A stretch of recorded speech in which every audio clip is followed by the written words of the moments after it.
குடிசிதான் ஓர்புறத்தில் கூறிய வேல்வாள் வரிசையாய் அமைந்திருக்கு. வையத்தை பிடிப்பதற்கும் வெம்பகை முடிப்பதற்கும் அடித்து வைத்த படைக்களம் போல் மின்னும் மிளிரும்.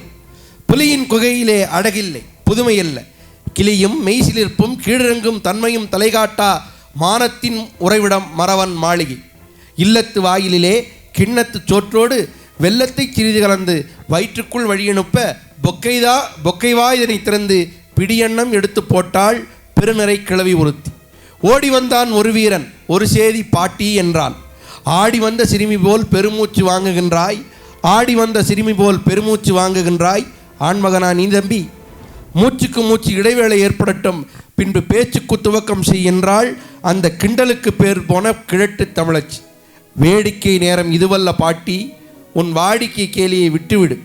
மடிந்தான் உன்மகன் களத்தில் என்றான். மனம் ஒடிந்து நிமிர்ந்தாள் தாய்க்கிழவி ஒரு முறை. தாயம் ஆடுகையில் காய்களை வெட்டுவதுண்டு, தாயம் ஆடுகையில் காய்களை வெட்டுவதுண்டு. களமும் அதுதான். காயம் மார்பிலா முதுகிலா கூறுவா என்றாள். முதுகில் என்றான். கிழவி தொடித்தனள், இதயம் மிடித்தனள், வாளை எடுத்தனள். முழவு ஒலித்த திக்கை நோக்கி முடுக்கினாள் வேகம். கோழைக்கு பால் கொடுத்தேன், கோழைக்கு பால் கொடுத்தேன், குப்புற வீழ்ந்து கிடக்கும் மோழைக்கு பெயர் போர் வீரனா? அன்றொரு நாள் பாய்க்கு பதில் சொல்ல தன் மார்பை காட்டி சாய்ந்து கிடந்தார் என் சாகாத கண்ணாளன். அவனுக்கு பிறந்தானா? மரத்தமிழிலே மாசு தூவிட்டான். இமய வரம்பிலே வீரம் சிரிக்கும், இங்கே வீணை நிரம்பிலே இசை துடிக்கும். அதுவும் மானம் மானம் என்றே முழங்கும்.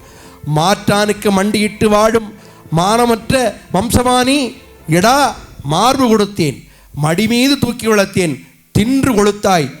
தினமெடுத்த தோள்கள் எங்கே? தினமெடுக்கவில்லையோ அந்தோ என்று கதறினாள் அந்த 80 நிறங்கிய ஏழை கிழவி. சென்றங்கு செருமுனையிலே சிதறி கிடந்த செந்தமிழ் காளைகளை புரட்டி பார்த்தாள். அங்கே நம் தாய்நாட்டை காக்க ஓடிட்டு இரத்த வெள்ளம். பிணக்குவியலிலே பெருமூச்சு வாங்க நடந்தாள். மனப்பந்தலிலும் அந்த மகிழ்ச்சி இல்லை, மனப்பந்தலிலும் அந்த மகிழ்ச்சி இல்லை.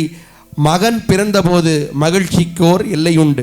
அவன் வீழ்ந்து கிடந்தான் ஈட்டிக்கு மார்பு காட்டி, அவன் வீழ்ந்து கிடந்தான் ஈட்டிக்கு மார்பு காட்டி. அதை கண்டாள்.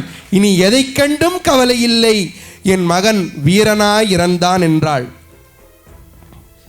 வீரனாய் இறந்தான் என்றாள். என் மகன் வீரனாய். கருத்தறிய பொய் சொன்ன கயவன் எங்கே? என் மகன் வீரனாக இறந்தான். கருத்தெரிய பொய் சொன்ன கயவன் எங்கே? வாழ் இங்கே, அவன் நாக்கு எங்கே எங்கே எங்கே என்று கேட்டான்.